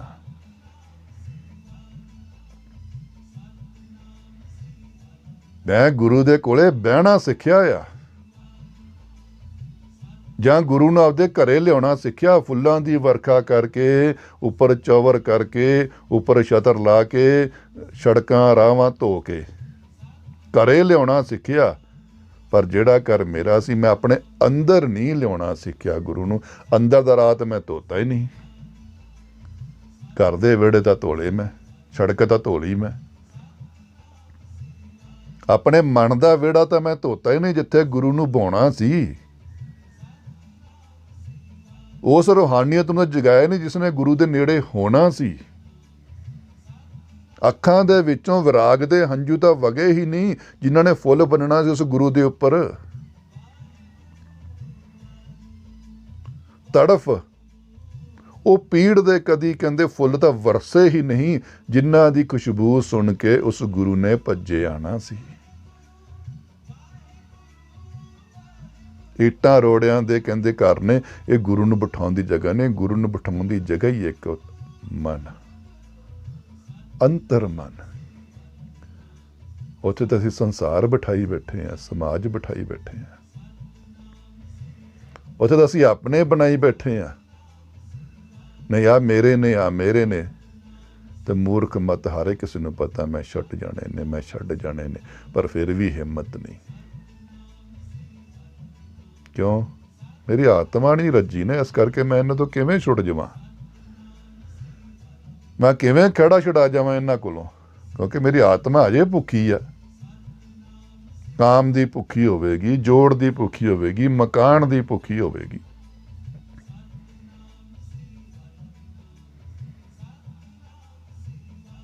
ਮੈਂ ਗੁਰੂ ਨੂੰ ਅੰਦਰ ਬਿਠਾਇਆ ਹੀ ਨਹੀਂ। ਮੈਂ ਗੁਰੂ ਨੂੰ ਆਪਣੇ ਅੰਦਰ ਬਿਠਾਇਆ ਨਹੀਂ, ਔਰ ਮੈਂ ਕਦੀ ਆਪਣੇ ਆਪ ਨੂੰ ਗੁਰੂ ਕੋਲੇ ਬਿਠਾਇਆ ਨਹੀਂ।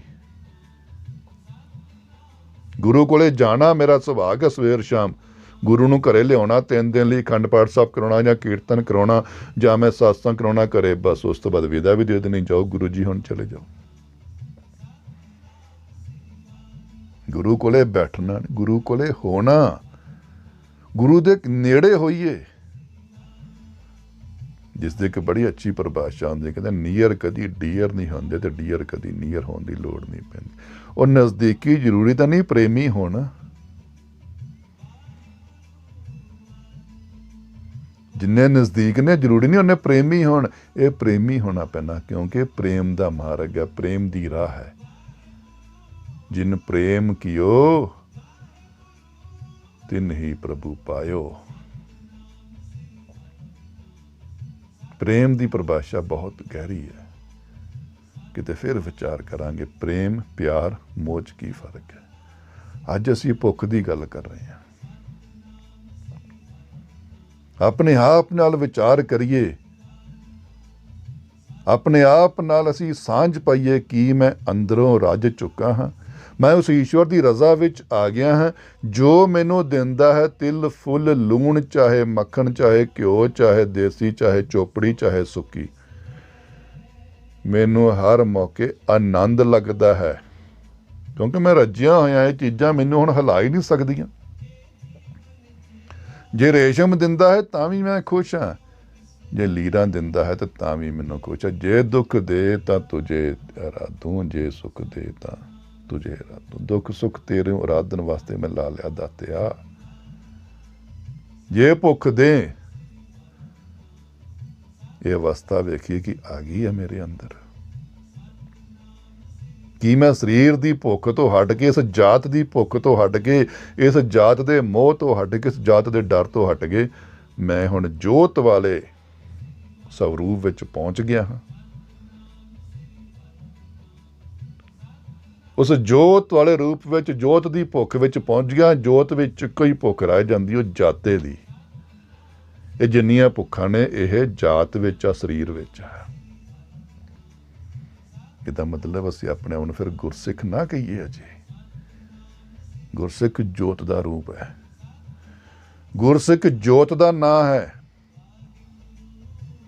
ਜਿਹੜਾ ਆਪਣੀ ਜੋਤ ਵਿੱਚ ਪਹੁੰਚ ਗਿਆ ਹੈ, ਜਿਸ ਦੇ ਅੰਦਰ ਪ੍ਰਕਾਸ਼ ਹੋ ਗਿਆ ਹੈ, ਜਿਸ ਦੇ ਅੰਦਰ ਹਨੇਰੇ ਦਾ ਹਰ ਭਰਮ ਮਿਟ ਗਿਆ ਹੈ। ਇਹ ਧਰਮ ਦਾ, ਈਰਖਾ ਦਾ, ਨਫ਼ਰਤ ਦਾ, ਕ੍ਰੋਧ ਦਾ ਹਰ ਭਰਮ ਮਿਟ ਗਿਆ ਹੈ। ਭਰਮ ਨੇ ਸਾਰੇ, ਇਹ ਅਸਲੀਅਤ ਨਹੀਂ, ਹਕੀਕਤ ਨਹੀਂ, ਇਹ ਭਰਮ ਨੇ ਸਾਰੇ। ਇਹ ਸੰਸਾਰ ਮੇਰਾ ਹੈ, ਇਹ ਭਰਮ ਹੈ। ਇਹ ਗੱਦੀ ਮੇਰੀ ਹੈ, ਇਹ ਭਰਮ ਹੈ। ਇਹ ਜੀਵਨ ਮੇਰਾ ਹੈ, ਇਹ ਭਰਮ ਹੈ। ਇਹ ਸਤਿਕਾਰ, ਇਹ ਮਾਨ, ਇਹ ਯਸ਼, ਇਹ ਅਹੁਦਾ ਮੇਰਾ, ਇਹ ਕੀ ਹੈ?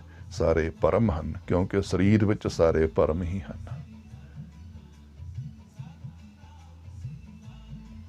ਜੋਤ ਵਿੱਚ ਜਾਏ ਬਿਨਾ ਭਰਮ ਨਹੀਂ ਮਿਟਨੇ, ਔਰ ਭਰਮਾਂ ਨੂੰ ਮਿਟਾਏ ਬਿਨਾ ਜੋਤ ਦਾ ਸਾਹਮਣਾ, ਜੋਤ ਦੇ ਦਰਸ਼ਨ ਨਹੀਂ ਹੋਣੇ। ਹਜੇ ਜੋਤ ਤੱਕ ਨਹੀਂ ਪਹੁੰਚੇ ਤਾਂ ਅਸੀਂ ਗੱਲਾਂ ਜੱਤ ਦੀਆਂ ਤੇ ਐਂ ਕਰਦੇ ਹਾਂ ਜਿਵੇਂ ਮੈਂ ਉਹਨੂੰ ਫੜ ਕੇ ਕਿੱਲੇ ਨਾਲ ਬੰਨਿਆ ਹੁੰਦਾ। ਇੰਨੀਆਂ ਵੱਡੀਆਂ ਵੱਡੀਆਂ ਅਸੀਂ ਫੜਾਂ ਮਾਰਦੇ ਰੱਬ ਦੇ ਨਾਂ ਦੀਆਂ, ਜਿਵੇਂ ਅਸੀਂ ਨੂੰ ਬੰਨ ਕੇ ਬਸ ਉਹ ਤਾਂ ਮੇਰੀ ਹਜ਼ੂਰੀ 'ਚ ਰਹਿੰਦਾ, ਮੈਂ ਤਾਂ ਉਹਦੀ ਹਜ਼ੂਰੀ 'ਚ ਜਾਣਾ ਹੀ ਨਹੀਂ। ਕਹਿੰਦੇ ਅਸੀਂ ਰੱਬ ਨੂੰ ਵੀ ਨਹੀਂ ਮੰਨਦੇ।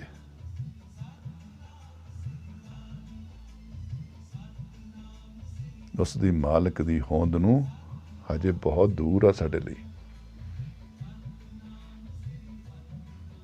ਉਹ ਸਾਹਿਬ, ਉਹ ਦਾਤਾ ਅਜੇ ਬਹੁਤ ਦੂਰ ਆ ਸਾਡੇ ਕੋਲੋਂ। ਅਜੇ ਅਸੀਂ ਜੋਤ 'ਚ ਜਾਣਾ ਹੈ। ਜੋਤ ਧਾਰੀ ਬਣੀਏ, ਜੋਤ ਵਿਚਾਰੀ ਬਣੀਏ। ਜਦੋਂ ਜੋਤ ਸਾਡੇ ਅੰਦਰ ਦਿਖ ਪਈ, ਜਗਾਉਣੀ ਨਹੀਂ, ਜਗਦੀ ਪਈ ਉਹ ਤਾਂ। ਜਦੋਂ ਜੋਤ ਮੇਰੇ ਅੰਦਰ, ਜਦੋਂ ਮੈਂ ਜੋਤ ਵਾਲਾ ਗੁਰਸਿੱਖ ਬਣ ਗਿਆ, ਜੋਤ ਵਾਲਾ ਮੈਂ ਇਬਾਦਤਗਾਰ ਬਣ ਗਿਆ, ਜਦੋਂ ਮੈਂ ਜੋਤ ਵਾਲਾ कहते इस्लामी मुसलमान बन गया, उस जोत वाला ਜਦੋਂ मैं हिंदू बन गया तो मेरे अंदर ਹੁਣ हिंदू मुस्लिम सिख ईसाई रहेगा। मैं तो जोत धारी हाँ जी ਹੁਣ। ਤੇ ਜੋਤ ਦਾ ਤਾਂ ਰੰਗ ਹੀ ਇੱਕੋ ਹੈ।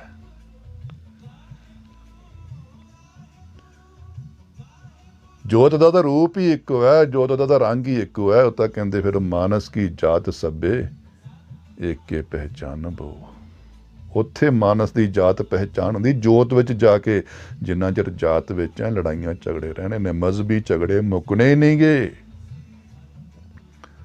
ਅੱਜ ਵੱਡੇ ਵੱਡੇ ਸੰਤ ਉਪਾਧੀਆਂ ਤੇ ਬੈਠੇ ਨੇ, ਅਸੀਂ ਕਹਿੰਦੇ ਸੰਤ ਆ, ਪਰ ਜਾਤ ਦੇ ਝਗੜੇ ਤਾਂ ਅੱਜ ਨਹੀਂ ਤੁਹਾਡੇ ਕੋਲ ਮੁੱਕੇ।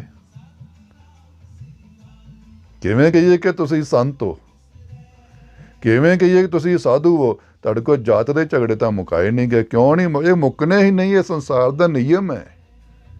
ਇਹ ਤੈਨੂੰ ਹਟਣਾ ਪੈਣਾ, ਕਿਉਂਕਿ ਤੈਨੂੰ ਜਾਤ ਤੋਂ ਜੋਤ ਜਾਣਾ ਪੈਣਾ। ਜੋਤ ਝਗੜੇ ਹੈ ਹੀ ਨਹੀਂ।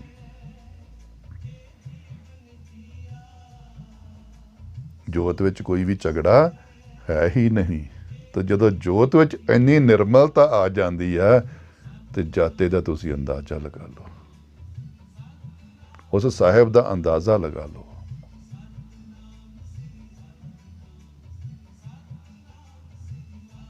ਆਪਣੀ ਆਤਮਾ ਨੂੰ ਰਜਾਈਏ। ਇਹ ਰੇਸ਼ਮ ਲਿਬਾਸਾਂ ਨਾਲ ਨਹੀਂ ਰੱਜਣੀ, ਇਹ ਵੰਨ ਸੁਵੰਨੇ ਖਾਣੇ ਖਾਣ ਨਾਲ ਨਹੀਂ ਰੱਜਣੀ। ਇਹ ਸਰੀਰਕ ਆਨੰਦ ਹੈ, ਸਰੀਰਕ ਭੁੱਖ ਹੈ, ਸਰੀਰਕ ਸਵਾਦ ਹੈ। ਔਰ ਸਵਾਦ ਦਾ ਸੰਬੰਧ ਸਿਰਫ ਜ਼ੁਬਾਨ ਤੱਕ ਹੈ। ਗਲੇ ਦੇ ਹਲਕ ਤੋਂ ਥੱਲੇ ਕੋਈ ਵੀ ਚੀਜ਼ ਉਤਰ ਗਈ, ਸਵਾਦ ਉਹਦਾ ਅਹਿਸਾਸ ਹੀ ਨਹੀਂ ਹੁੰਦਾ। ਸਿਰਫ ਜ਼ੁਬਾਨ ਤੱਕ ਆ ਜਾਂ ਸੋਚ ਤੱਕ ਆ। ਸੋਚ ਸੋਚਦੀ ਆ, ਸਵਾਦਾਂ ਨੂੰ ਜ਼ੁਬਾਨ ਭੋਗਦੀ ਜਾਂ ਇੰਦਰੀਆਂ ਭੋਗਦੀਆਂ ਨੇ। ਹਰ ਸਵਾਦ ਬਾਅਦ ਬੰਦੇ ਦੇ ਹਰ ਸਵਾਦ ਦਾ ਅੰਤ ਹੋ ਜਾਂਦਾ, ਪਰ ਇੱਕ ਸਵਾਦ ਜਿਹੜਾ ਜੋਤ ਦਾ ਸਵਾਦ ਹੈ ਨਾ, ਜਿਹੜਾ ਜੋਤ ਦਾ ਆਨੰਦ, ਉਹਦਾ ਅੰਤ ਨਹੀਂ ਹੁੰਦਾ। ਸਰੀਰਕ ਤੇ ਜਿਹੜੇ ਜਾਤ ਵਿੱਚ ਜਿੰਨੇ ਵੀ ਸਵਾਦ ਨੇ ਪਾਏ ਹੋਏ, ਇਹਨਾਂ ਸਭਨਾਂ ਦਾ ਅੰਤ ਬੰਦਾ ਹਾਰ ਜਾਂਦਾ, ਇੰਦਰੀਆਂ ਹਾਰ ਜਾਂਦੀਆਂ ਨੇ। ਉਸ ਹਾਰੇ ਦਾ ਕੋਈ ਫਾਇਦਾ ਨਹੀਂ। ਉਸ ਹਾਰਨ ਤੋਂ ਪਹਿਲੋਂ ਮੈਨੂੰ ਆਪਣੇ ਆਪ ਨੂੰ ਰਜਾਉਣਾ ਪੈਣਾ, ਕਿਉਂਕਿ ਜੇ ਸਰੀਰ ਦੇ ਹਾਰੇ ਸਾਨੂੰ ਮੁਕਤੀ ਹੋਣੀ ਆ, ਫਿਰ ਰੱਬ ਦਾ ਨਾਂ ਲੈਣ ਦੀ ਕੀ ਲੋੜ ਹੈ? ਸਭ ਕੁਛ ਤਾਂ ਆਪੇ ਹੀ ਹੋ ਜਾਣਾ। ਮਹਾਰਾਜ ਨੇ ਕਾਮ, ਕ੍ਰੋਧ, ਲੋਭ, ਮੋਹ, ਹੰਕਾਰ ਕਿਉਂ ਬਣਾਇਆ ਸੀ? ਬੁਢਾਪੇ ਛੱਡਣ ਲਈ ਨਹੀਂ, ਪਰ ਜਵਾਨੀ 'ਚ ਛੱਡਣ ਨੂੰ। ਜਦੋਂ ਇਹ ਜੌਵਨ ਤੇ ਹੋਵੇ, ਕਾਮ ਤੇਰਾ ਜੌਵਨ ਤੇ ਹੋਵੇ, ਹੰਕਾਰ, ਕ੍ਰੋਧ, ਮਾਇਆ ਜੌਵਨ ਤੇ ਹੋਵੇ ਨਾ, ਫਿਰ ਇਹਨਾਂ ਦੇ ਪਰਛਾਵੇਂ ਤੋਂ ਬਚ ਕੇ ਦਿਖਾ ਕਹਿੰਦੇ। ਫਿਰ ਇਸ ਦੀ ਮਾਰ ਤੋਂ ਬਚ ਕੇ ਦਿਖਾ। ਉਹ ਹੈ ਤੂੰ ਜੋਤ ਧਾਰੀ, ਉਹ ਹੈ ਤੂੰ ਯੋਧਾ, ਉਹ ਹੈ ਤੂੰ ਗੁਰਸਿੱਖ, ਉਹ ਹੈ ਤੂੰ ਸੂਰਮਾ, ਜਿਹੜਾ ਆਪਣੇ ਵਿਕਾਰਾਂ ਨੂੰ ਹਰਾਵੇ, ਜਿਹੜਾ ਆਪਣੀ ਮੈਂ ਦਾ ਵੱਧ ਕਰੇ, ਜਿਹੜਾ ਆਪਣੇ ਲੋਭ ਲਾਲਚ ਦਾ ਗਲ ਕੱਟੇ। ਬੱਕਰੇ ਦੇ ਗਲੇ ਕੱਟਿਆ ਕਹਿੰਦੇ ਨਹੀਂ ਕੁਰਬਾਨੀਆਂ ਮਨਜ਼ੂਰ ਹੋਣੀਆਂ। ਲੱਖਾਂ ਬੱਕਰੇ ਕੱਟਦੇ ਨੇ, ਮਨਜ਼ੂਰ ਹੋ ਗਈਆਂ ਕੁਰਬਾਨੀਆਂ। ਜ਼ੁਬਾਨ ਦਾ ਸਵਾਦ ਸੀ, ਇਸ ਕਰਕੇ ਕੁਰਬਾਨੀ ਦਾ ਨਾਂ ਸੀ। ਸੂਰਾ ਬਹਾਦਰ ਕੌਣ ਹੈ? ਸੋ ਸੂਰਾ ਜਾਂ ਕੋ ਕਹਤੇ ਪ੍ਰਭੂ ਦਾ ਰੰਗ ਲੱਗ ਜੇ। ਉਹ ਹੈ ਸੂਰਾ, ਜਾਂ को हर रंग लागा इस जुग में सो कहियत है सूरा। हरी दा रंग बड़ी बहादुरी नाल लाया जाता है, बड़ी हिम्मत चाहिदी आ, क्योंकि संसार नाल लड़ना तो बहुत सौखा है, आपदे आप नाल लड़िया नहीं ना जाता।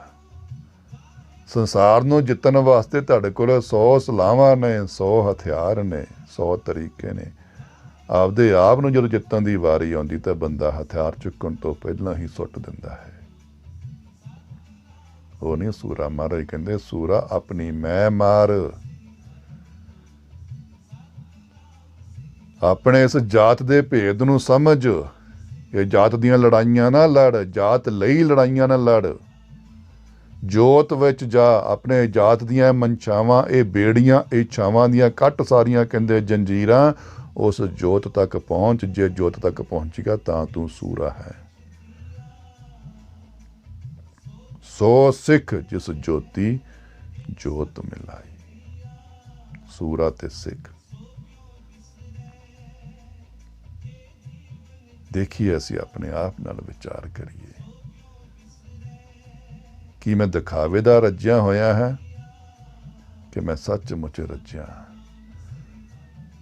ਮੈਂ ਦਿਖਾਵੇ ਲਈ ਸਾਧੂ ਸੰਤ ਬਣਿਆ ਕਿ ਮੈਂ ਸੱਚਮੁੱਚ ਸਾਧਨਾ ਦੇ ਆਧਾਰ ਤੇ ਸੰਤ ਬਣਿਆ। ਮੈਂ ਗੱਦੀਆਂ ਦੀ ਬਦੌਲਤ ਸਾਧੂ ਸੰਤ ਬਣ ਗਿਆ ਕਿ ਮੈਂ ਆਪਣੀ ਭਗਤੀ ਨਾਲ ਸਾਧੂ ਸੰਤ ਬਣ ਗਿਆ। ਸਾਡੇ ਸਮਾਜ ਵਿੱਚ ਇਹ ਵੀ ਬੜੀ ਅੰਧ ਵਿਸ਼ਵਾਸ ਹੈਗਾ। ਕੋਈ ਸਾਧੂ ਸੰਤ ਪੈਦਾ ਹੋਇਆ, ਉਹਦੇ ਨਾਂ ਤੇ ਦਰ ਦਰਬਾਰ ਡੇਰਾ ਬਣਾ ਦਿੱਤਾ। ਜਦੋਂ ਸਾਧੂ ਸੰਤ ਸੰਸਾਰ ਤੋਂ ਅਲਵਿਦਾ ਕਹਿ ਗਿਆ, ਉਹਦੇ ਪੁੱਤਰ ਨੂੰ, ਧੀ ਨੂੰ ਗੱਦੀ ਤੇ ਪਾ ਦਿਓ। ਇਹ ਵੀ ਸਾਧੂ ਸੰਤ ਹੀ ਹੈ।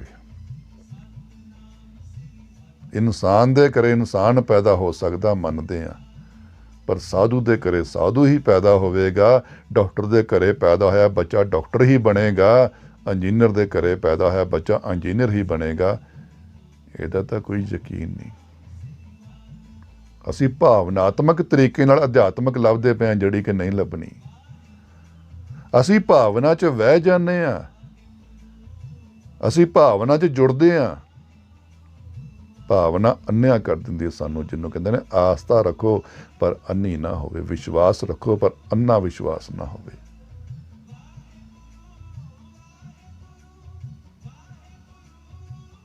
ਅਸੀਂ ਗੜਵਈ ਬਣਨ ਨੂੰ ਮਨਜ਼ੂਰ ਕਰਦੇ ਹਾਂ, ਪਰ ਉਹ ਸਿੱਖਿਆ ਦਾ ਗੜਵਈ ਬਣਨਾ ਪੈਣਾ ਸਾਨੂੰ, ਸਰੀਰ ਦਾ ਨਹੀਂ। ਅਸੀਂ ਸਾਧੂਆਂ ਦੇ ਗੜਵਈ ਬਣਨੇ ਮਨਜ਼ੂਰ ਕਰ ਲੈਂਦੇ ਹਾਂ, ਸਾਧੂਆਂ ਦੇ ਗੜਵਈ ਬਣਨੇ ਮਨਜ਼ੂਰ ਕਰ ਲੈਂਦੇ ਹਾਂ। ਅਸੀਂ ਸਿੱਖਿਆ ਦੇ ਗੜਵਈ ਨਹੀਂ ਬਣਦੇ ਕਿ ਮੈਂ ਭਾਈ ਉਹ ਸਿੱਖਿਆ ਨੂੰ ਫੜਾਂ, ਗਿਆਨ ਨੂੰ ਫੜਾਂ। ਅਸੀਂ ਗੁਰੂ ਗ੍ਰੰਥ ਸਾਹਿਬ ਜੀ ਦੀ ਹਜ਼ੂਰੀ 'ਚ ਬਹਿਣਾ, ਚੌਰ ਕਰਨਾ ਮਨਜ਼ੂਰ ਕਰਦੇ। ਇਹ ਨਹੀਂ, ਅਸੀਂ ਨਹੀਂ। ਹੁਣ ਕੀਰਤਨ ਜਿਹੜਾ ਵੀ ਅਸੀਂ ਸ਼ਬਦ ਇੱਕ ਪੜ੍ਹਿਆ ਨਾ, ਉਹਦੀ ਵਿਚਾਰ ਕਰੀਏ। ਅਸੀਂ ਲਗਾਤਾਰ 24 ਘੰਟੇ ਕੀਰਤਨ ਕਰਾਂ, ਕੀਰਤਨ ਕਰਾਂ, ਕੀਰਤਨ। ਚਲੋ ਸਮਝਦੇ ਹਾਂ ਵੀ ਜਿਹੜੇ ਬੰਦੇ ਗੁਰਮੁਖੀ ਜਾਣਦੇ ਨੇ ਉਹ ਕੀਰਤਨ ਨੂੰ ਸਮਝ ਸਕਦੇ ਨੇ, ਪਰ ਗੈਰ ਗੁਰਮੁਖ ਕੀਰਤਨ ਦਾ ਵਿਚਾਰ ਸ਼ੁਰੂ ਕਰੀਏ। ਅਸੀਂ ਇੱਕ ਸ਼ਬਦ ਪੜ੍ਹੀਏ, ਉਹਦੀ ਵਿਚਾਰ। ਕਿਉਂਕਿ ਗੁਰਬਾਣੀ ਵਿਚਾਰ ਕਰਾਂਗੇ ਤੇ ਸਾਡਾ ਗੁਰਬਾਣੀ ਆਧਾਰ ਬਣੇਗੀ। ਵਿਚਾਰ ਕਰੀਏ, ਵਿਚਾਰਾਂ 'ਚ ਤਕਰਾਰ ਨਾ ਲਿਆਈਏ। ਸੁਣਨ ਨੂੰ ਗੱਲਾਂ ਮਿਲਦੀਆਂ ਨੇ, ਮੇਰੇ ਨਾਲ ਕਰੋ ਬਹਿਸਬਾਜੀ, ਮੇਰੇ ਨਾਲ ਲਾਈਵ ਹੋ ਕੇ ਕਰੋ, ਕਿਉਂਕਿ ਮੇਰੇ ਅੰਦਰ ਅਜੇ ਅਹੰਕਾਰ ਆ। ਮੇਰੀ ਕਿੱਥੇ ਰੂਹ ਰੱਜ ਗਈ। ਤਰਕ ਵਿਚਾਰ ਬਣਿਆ ਹੈ। ਦੁਬਦਾ ਦੂਰ ਕਰਨ ਨੂੰ ਗੁਰਬਾਣੀ ਕਹਿੰਦੀ ਹੈ, ਰਲ ਮਿਲ ਬੈਠੋ ਭਾਈ, ਦੁਬਦਾ ਦੂਰ ਕਰੋ। ਸਾਰੇ ਜਣੇ ਬਹਿਣ, 2 ਛਿਲੜ ਉਹਦੇ ਕੋਲੇ ਆ, 1.5 ਛਿਲੜ ਉਹਦੇ ਕੋਲੇ ਆ, ਅੱਧਾ ਛਿਲੜ ਮੇਰੇ ਕੋਲੇ ਆ, 4 ਤੁਹਾਡੇ ਕੋਲੇ ਆ। ਅਸੀਂ ਸਾਂਝ ਪਾਈਏ, ਉਹ ਛਿਲੜ ਇਕੱਠੇ ਕਰੀਏ, ਉਹਨਾਂ ਦੇ ਵਿੱਚੋਂ ਜਿਹੜਾ ਵੀ ਵਧੀਆ ਇੱਕ ਛਿਲੜ ਬਣੇ ਉਸ ਨੂੰ ਅਸੀਂ ਆਪਸ ਵਿੱਚ ਵੰਡੀਏ, ਉਹੀ ਸਮਾਜ ਵਿੱਚ ਵੰਡੀਏ। ਉਹ ਦੁਬਿਧਾਵਾਂ ਦੂਰ ਕਰੀਏ। ਅਸੀਂ ਤਾਂ ਹਥਿਆਰਾਂ ਵਰਤਦੇ ਹਾਂ, ਅਸੀਂ ਤਾਂ ਤਕਰਾਰਾਂ ਵਰਤਦੇ ਹਾਂ, ਅਸੀਂ ਤਾਂ ਗਾਲਾਂ ਵਰਤਦੇ ਹਾਂ। ਇਹ ਕਿਹੜੀ ਗੁਰਬਾਣੀ ਵਿਚਾਰ ਆ ਜਿੱਥੇ ਗਾਲ ਆ ਗਈ ਆ, ਜਿੱਥੇ ਹਥਿਆਰ ਆ ਗਿਆ, ਜਿੱਥੇ ਤਕਰਾਰ ਆ ਗਈ ਹੈ।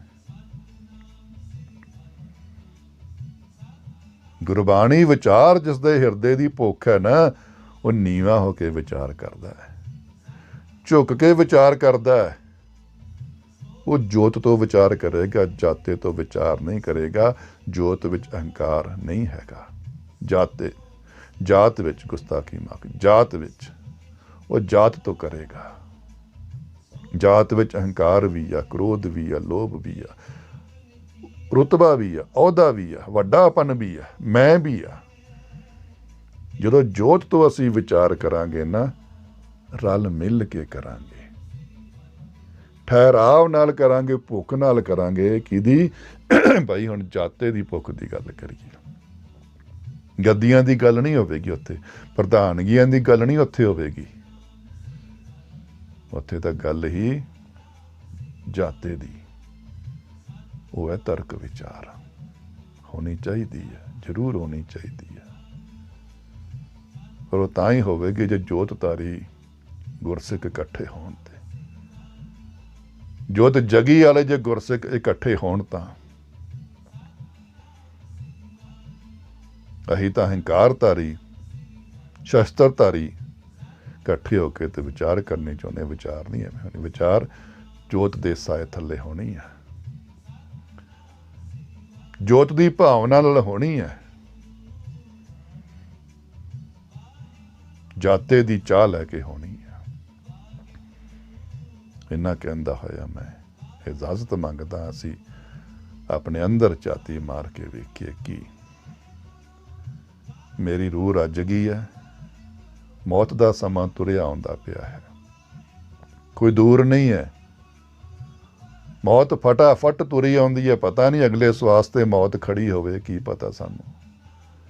उस तो पहलों रूह दा रजना बहुत जरूरी है, नहीं तो फिर लंबियां वाटां फिर पईयां ने, फिर उही जन्म, फिर उही मृत्यु।